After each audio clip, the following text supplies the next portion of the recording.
today is about mastering the art of adherence and how to stick with it.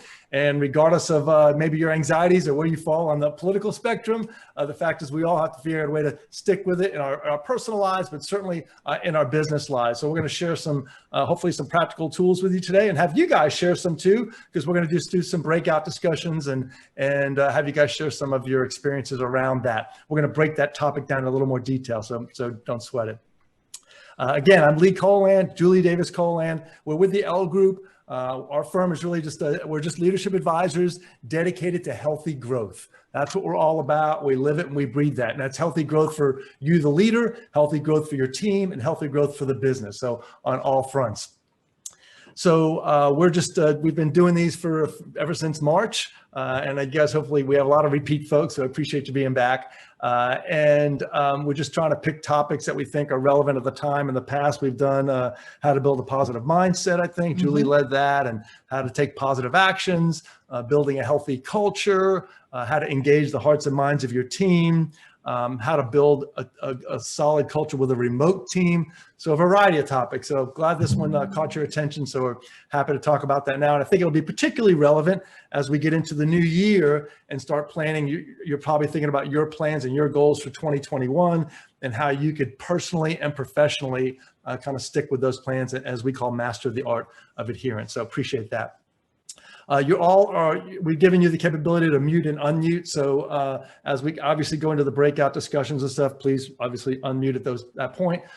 You can feel free to text anything. We're going to ask you guys to text some of your input to us too in the chat box. You can use that. And if you have any questions, you could forward those to us also through the chat. And if we don't get to any questions, we're going to try to address them all during our discussion. But if not, we've always committed that within 48 hours, we'll send you a direct email with addressing your specific question. Okay. So appreciate that. So one last plea for those of you, listen, and I know you're totally zoomed out, right? You're on Zooms all day. So if you can, and you're in a place you're able to and you're comfortable, certainly appreciate you sharing your video with us. So, okay, so let's go ahead and just jump in here. As we think about kind of the real secret to success, Julie, it's really not found in your intelligence or knowing the right people or kind of getting access to capital or the way you dress, anything like that, right? In fact, Martin Seligman, who we use a lot in Julie's work around positive psychology, which we've addressed before, he's one of the premier researchers in personal attributes. And he says, quote, "Unless you're a genius, I don't think you can ever out-achieve your competitors without a quality like perseverance." And that's what we're going to talk about today. But that's not really news, right? I mean, we could talk, hey, go stick with it. That's great. We're going to try to boil that down to the specific actions you could take. And again, it's not news, because if you think back all the way back to Thomas Edison, Julie, who's literally and figuratively illuminated future generations with his invention of the light bulb, he really used his perseverance to kind of push through lots and lots of failures to ultimately invent about 1,000 different things over time. In fact, he said, you've heard this one before probably, right? Genius, nothing, sticking with it is the genius. I failed my way to success. So particularly in light of this time where we're kind of all a little bit burned out on the whole, virus thing and the quarantining and just like, how do I go on? And like, we're looking for the finish line, and you know what? It's not there, or it feels like it keeps getting pushed out, So how do we get in that right mindset to kind of keep persevering for ourselves, for our teams and our organization? That's what we want to talk a little bit about today. So if you think about the times where you've been the most successful, you've really kind of been in the zone, you've persevered, you've succeeded, you were probably doing a few things that are characteristic of the most highly achieved organizations and individuals. And those three things are, and here's how I just want to share something with you real quick, and we'll kind of go back and forth on the share screen, okay? And so those three things are: you've sharpened your focus, you've built your competence, and you've ignited your passion. You've done those three things. So if you think about those, in fact, we've developed this model over 21 years of field research with the highest performing organizations and individuals. So if you think of this model, focus is about what do you do? And just as importantly, what do you not do? Those things are really important. So in order to focus on the things that are most critical for your success, we also have to make conscious decisions about stop doing things that are not helping us get there. So the competence is used in the broadest sense of the term. So it's not just, if you think of, let's think of a Olympic world champion Usain Bolt, the 100-meter sprinter, the fastest man in the world, right? The fact that he runs fast, that's a skill, that's part of his competence. It's only one part of his routine, one part of his whole skill set that makes him competent.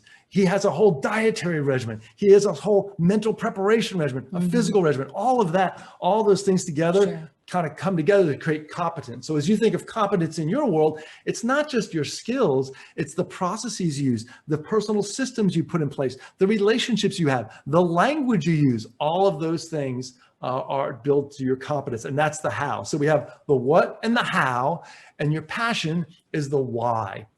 And that's really all about connections, you being connected to something bigger than yourself, your sense of personal purpose and meaning, right, Julie? And even if for your organization, are you people on your team working for something bigger than themselves? It's also about being connected to the people around you, right? Do they've got your back? Would you go in a foxhole with them, right? And it's also being connected to this sense of value that you have as part of your contribution. So it's the what, the how, and the why. Your focus times your competence times your passion equals your ability to stick with it, or we call it adherence, to adhere to your plans. So you notice these multiplicative signs here, and remember that show, Are You Smarter Than a Fifth Grader? Well, I know we all are. If we know that if any one of these components is zero, the product, your adherence, is also zero. The good news is if we just modestly increase any one of these components in our life and with our team, we get this multiplicative effect. So for example, on a scale of 1 to 10, if your focus, competence, and passion are 2, not great, but it's okay, what do we get? Our adherence is an 8. But if we just really focus a little bit on each of these components and notch it up to a 3, then we get 3 times 3 times 3. Now we're at 27.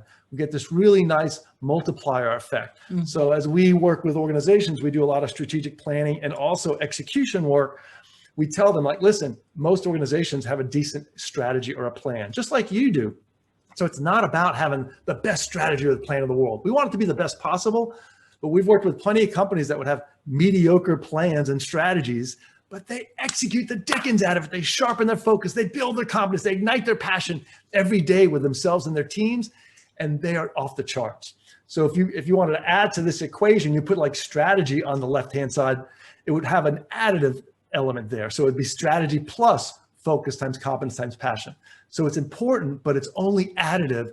These components here have a bigger impact on your achievement than just the strategy in and of itself. I'm not saying like ignore the strategy, but it really is about how we execute day in and day out to help us kind of persevere and adhere.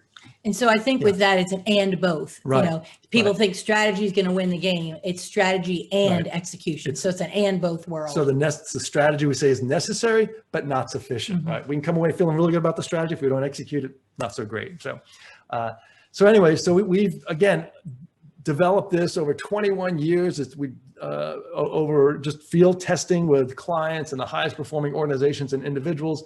It's featured in 3 of our books. And so most people, I remember when we first wrote the book on this, the first book in 2003, my mom looked at it and she was 80 something at the time. She was like, you know what, Lee, I could apply this to my personal life, not just our business. And I was like, okay, then we know we hit it. So our goal is to always identify simple truths that are timely and timeless. And we do that because our backgrounds is understanding people and human dynamics and organizational dynamics. So if we understand human beings, just like you as a leader, if you understand human beings, you can identify getting to simple truths that are going to serve you well over time. We always say the best leaders love people, not just to be around people, they love understanding people because it gets you to kind of the simple truths of how they operate. And that's what this formula does too. Pandemic, we're working from home, we're trying to juggle this technology. You might have kids or an elderly parent in another room you're trying to juggle, or a spouse that's working at home now too, and you're not used to that. And so all kinds of changes in our home work environment that create focus challenges. Not to mention, even if you don't have any of that, you've got a refrigerator a few feet away, right? You've got a TV set, all kinds of other stuff that just create a little bit of those focus challenges. So thanks for your response to that. Appreciate that. So on that note, let me just give you a little bit of background. We're going to do focus, competence, and passion. Just break up our session like that.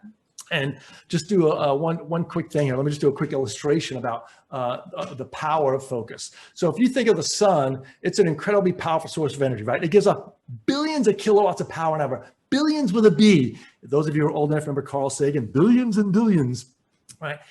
But it deflects it over the whole earth, right? And it's all very diffused. So with basically kind of a baseball cap and some good old copper tone sunscreen, we can deflect most of the ill effects of that incredibly powerful source of energy. On the other hand, a laser is a relatively weak source of energy.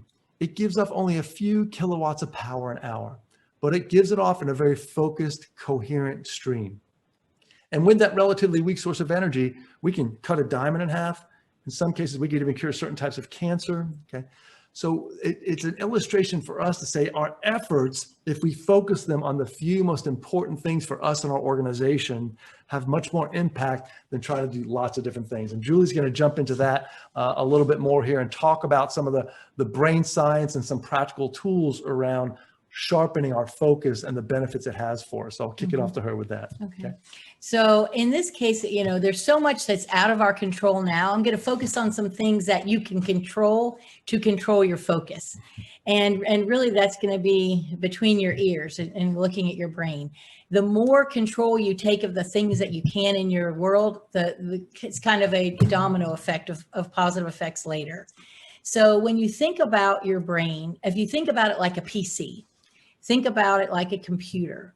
And what you want to do is focus on one program at a time. Now, many of us, I think we even saw some early election results where the head election representative had like a webinar up on the screen as well. That wasn't exactly focused.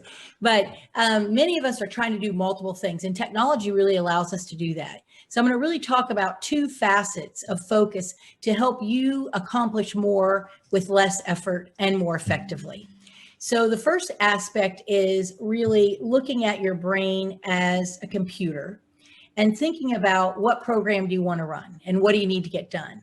So I'd like you to think about each day, is there one, what I'm going to call an elephant task that you need to get done, you need to complete. An elephant task is something that requires your brain power. It's not a mindless task. It's something you really need to think about. So what I'm going to challenge you to do each morning is to think about when in your day you can block a 45-minute section of time to focus on your elephant task. Now, for many, many people, that key productivity time is in the morning, but you might be a night owl and it might be 6 o'clock for you. So whenever it is, to put a key point on your calendar for your elephant project, 45 minutes uninterrupted. What does that mean? Well, that means not just that you're not multitasking, and I'll talk about that in just a moment, but it means that you've silenced your email notifications, you've silenced your text notifications, you've turned off TV. We know from brain science, even though I love to have music on in the background, I feel like it just gives me energy, it really makes me switch back and forth from the music to my task. And I think that's one of the things that's kind of illuminating about focus is our brain is incapable of focusing on two things at once. It can only focus on one thing. So instead of saying, oh, I'm doing them both at the same time, you're really not. You're going from A to B and A to B. And so if you think of it like a computer, it's almost like you're rebooting it each time. And so you know what kind of wasted time, no matter how fast your computer is, there's a lag when you reboot. So going from A to B to A to B, conceptualize that as you're rebooting. And that happens in your brain because we have a great network of connections called your central executive network. And that is in the front of your brain where high level thinking occurs.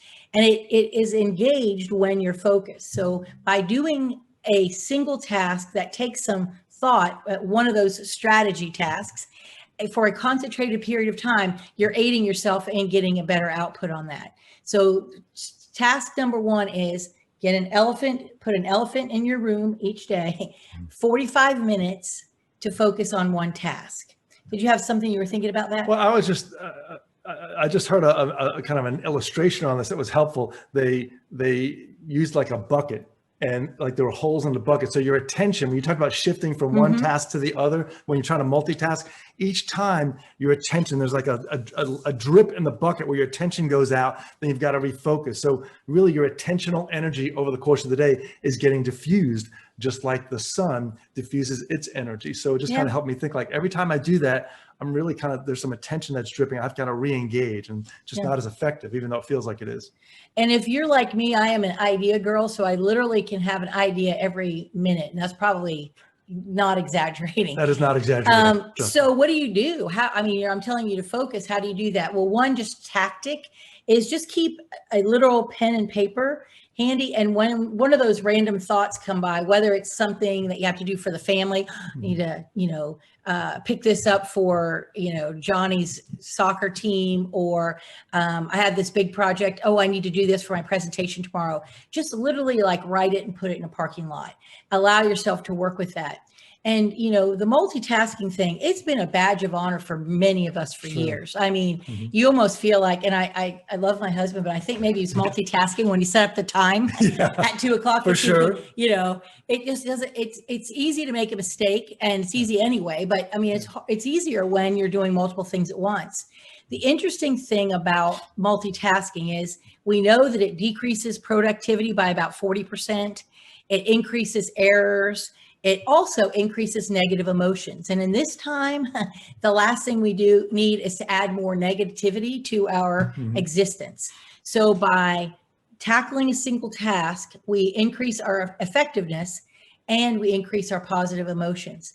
What else happens is something interesting, is multitasking is actually detrimental to our brain. And I learned this from the CEO of the Center for Brain Health at University of Texas at Dallas.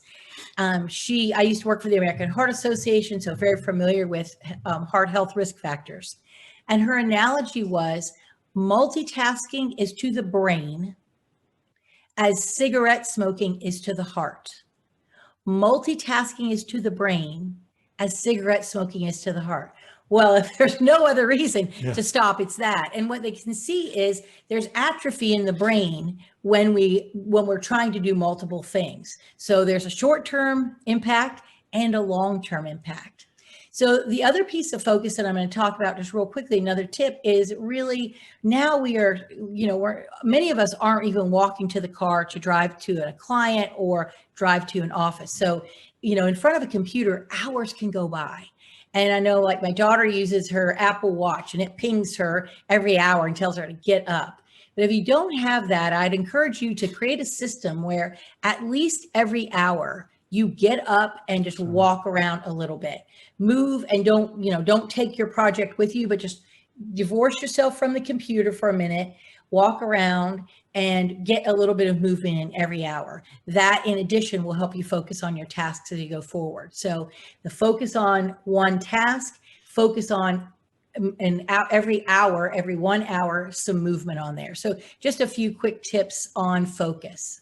Well, I'm glad you used that word, Julie, because I think in today's world, it really does feel like a marriage relationship with your computer, right? You're living in front of it inside. So you really do need to kind of disconnect and divorce yourself from that for a little bit. Good call. I'm going to share one just from our experiences and just the research and the work we've done in the field for all these years is just identifying things that you could stop doing, right? That are not as value added. We're all busy doing stuff, and it's not like anyone's wasting their time on things, but there's relative impact. So if you're in the commercial real estate industry, you understand the value of the highest and best use of property. So on a really important intersection in a major city, you're not going to put like a public storage probably, right? You're going to put a big commercial building or a store or something like that. People in real estate understand highest and best use. We need to translate that concept for our own personal focus to think, is this the highest and best use of my time, right?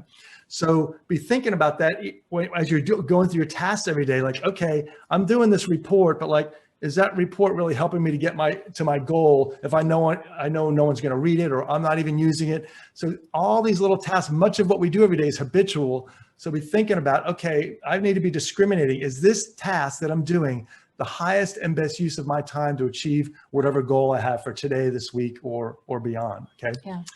Well, with One of the other things too is just to kind of, we always say think in threes, even though we're talking about one task at a time, as you just think of your priorities to communicate, like just chunk them. One of the, why this is a big challenge in organizations is that you go to the executive level or in a boardroom and they've got 10 or 20 initiatives. If we do these 10 or 20 things, and we're always like, you know what, that sounds great here, but those 10 or 20 strategies translate into 50 initiatives that translate into hundreds of actions when it gets down to the front line. So we need to be at the top level, think in threes. What are the 3 core things we need to get done so that they translate into a few initiatives and fewer things? Because it's just, people just don't have the bandwidth. It's not like anyone's ill intent or unable, but just be thinking in threes as you boil down your goals for the year or the initiatives that you're doing. So, okay. Well, thank you for your input on that. Appreciate that.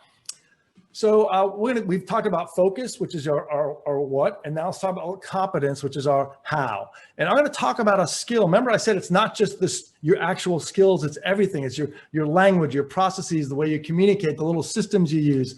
So I wanted to share a quick story about kind of illustrating one of the most important skills, and particularly now as we're remote, it's just that skill of communication and syncing up with people. Yeah. So a few years back, I was fortunate enough, I got asked to speak at the Inc. Magazine Leadership Conference in San Diego. You guys remember good old Inc. Magazine here, right? And so I told Julie, and she goes, hey, let me tell Cameron, who's our oldest child, our son, and said, hey, maybe he'll want to go out there and tool around with you in San Diego. I was like, yeah, cool, that'd be awesome. So Cameron gets back from school and says, hey, Dad's going to speak at the Inc. conference, and you're going to get to go with him. And he kind of looks at her first, like, oh, really? That's kind of weird. And she's like, well, what do you mean? He goes, why is he speaking at that conference? She's like, well, you know, because there's businesses and they could benefit from our message and stuff. And Cameron knows our business pretty well. So Julie was kind of a little confused herself. So they're going back and forth. And he's a grateful kid. He was excited, but he was still kind of baffled. So after a few minutes of going back and forth about why I would be speaking at the Inc. conference, why it makes sense, why it doesn't, they finally kind of realized that Cameron thought I was going to speak at the Inc. conference for tattoo artists, right? So it just didn't make any sense to him.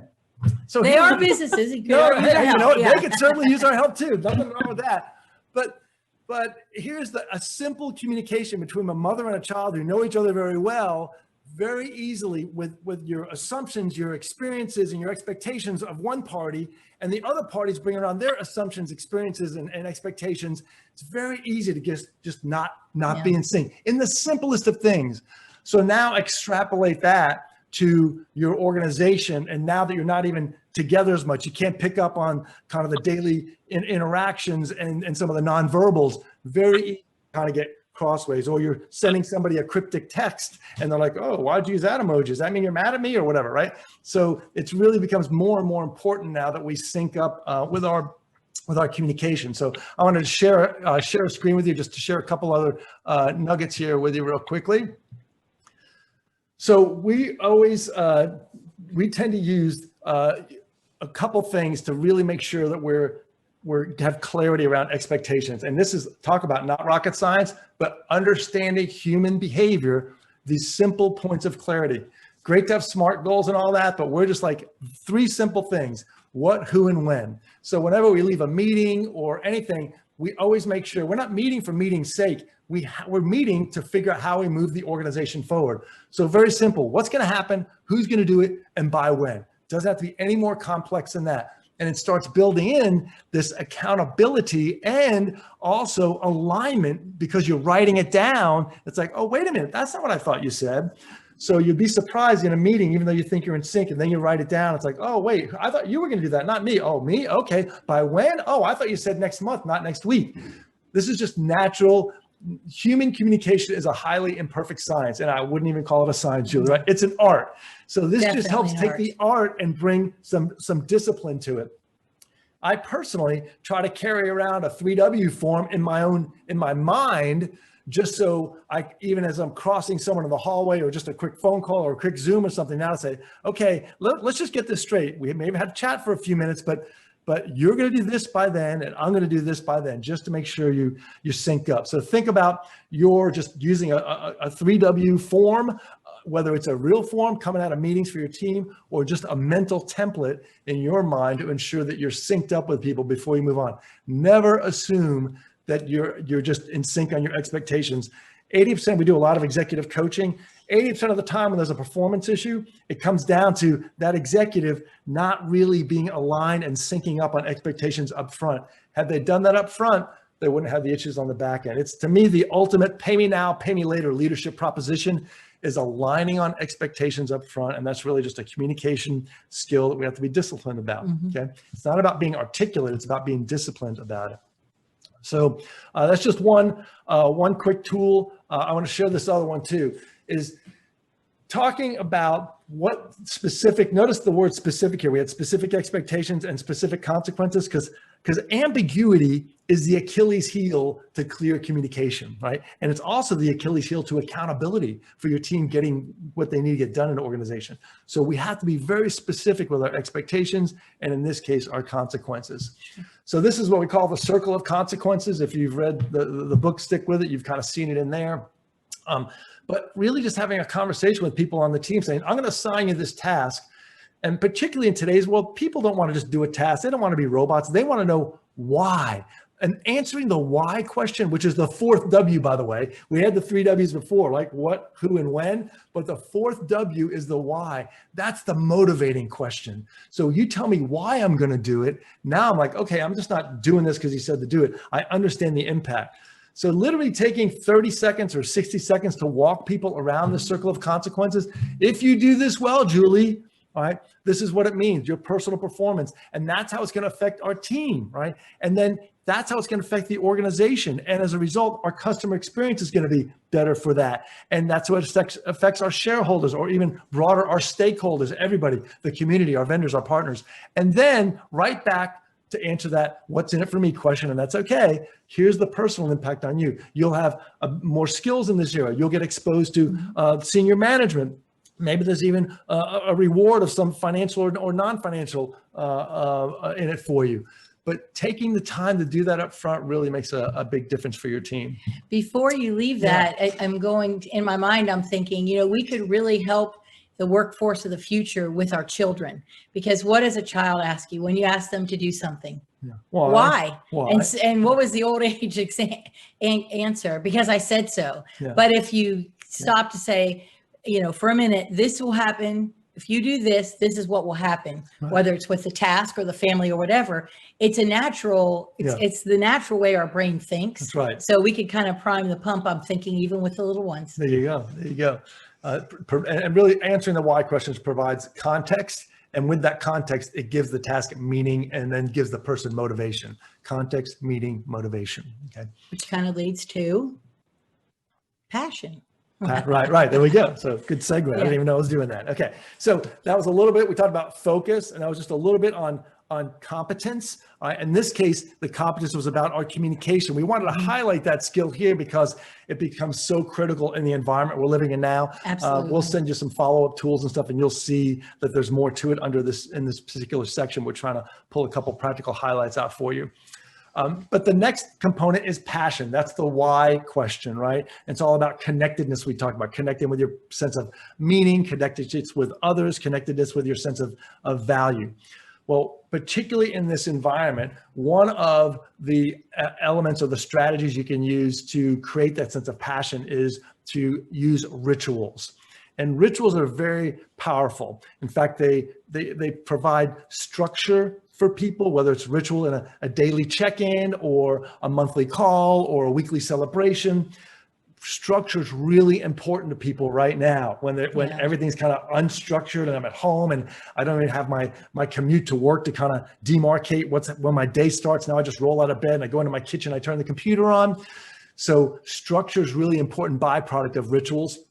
It also provides predictability. Okay, I know every Friday we have kind of a virtual happy hour. I know that every Monday morning I have a check-in with my management team and I've got to kind of be buttoned up on focused on what I'm going to do for a week or whatever it might be. So it provides predictability.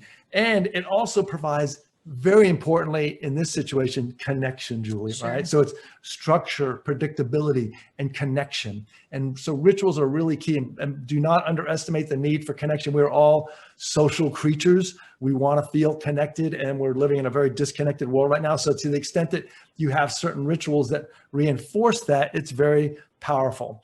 And also that connection also makes you feel like kind of that sense of belonging, right? If you think about, if any of you were ever in college in a fraternity or sorority, right? They would have some rituals, some crazy, but they would have rituals that would make people feel like connected to that particular fraternity or sorority, that makes them feel special. You could do the same thing with your teams, right? Maybe it's at the beginning of every staff meeting, we do highs and lows we share. Okay, guys, what's a high and a low from the last time we met? It could be a personal high and a low, something happened with your kids or your in-laws. It could be a business high low. We met this project, or someone really chipped in and helped us meet a deadline that we were behind. So highs and lows are a great way to kind of create a ritual. And also as a leader, it's a great window into the world of what's important to your team. And it's a way for you to acknowledge them and maybe lift them up if they're struggling with something, personally or professionally. It's also a way to appreciate them, say, oh, I didn't know that happened. Or, gee, I didn't know you were working at that food bank on the weekends to kind of help out during this time. It's a way to acknowledge them. So highs and lows is a great little ritual, one of our favorites. So. And I'm just going to say, you started by saying that your mom had read this book back when she was about 80, and she thought, oh, I could use this, and really using a home version of what you just said as well. Rituals at home, even around dinner. That's right. What was the best part of your day, and kind of using whatever you use at work if you're the one instituting that. Also using it with the team at home, whether it's just a spouse or someone else or someone that you're connecting with that's far away. Absolutely. It's another way. I mean, we are born to be connected. We are social creatures, and this is very hard. And it made me think also that when you think about how hard it is for some people, some are blessed to have someone else in the household like we do. But, isolation by itself, the physical manifestation of that is like putting your hand in a bucket of ice water. So it's painful for people to be alone. And these rituals are a comforting way to know I'm going to connect on Monday with so-and-so. I can look forward to this. It provides that structure you mentioned. Absolutely. Good point. Fantastic. Good deal.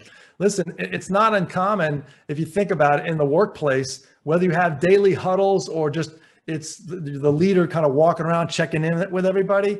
It kind of happens. So now that we're remote, we really need to be intentional about making sure we're touching base. And with our clients, we'll tell them that if you're remote at all, you need to have some kind of, even if it's a quick 5-minute call, touching base either as a group or individually with your team every day. You just can't, you don't fully appreciate the amount of messages and communication that goes on when you're in a work setting together. And so when now that's stripped away, I know it seems like a pain, but we really have to be extra intentional about getting some of those data points back and those connection points back. And on that, they don't all have to be video calls. Right. So many times that's more stressful when they're video all the time. Yeah. So sometimes a good old phone call in those apps is perfect. Yeah, you can go old school and just pick up the phone. Yeah, good deal.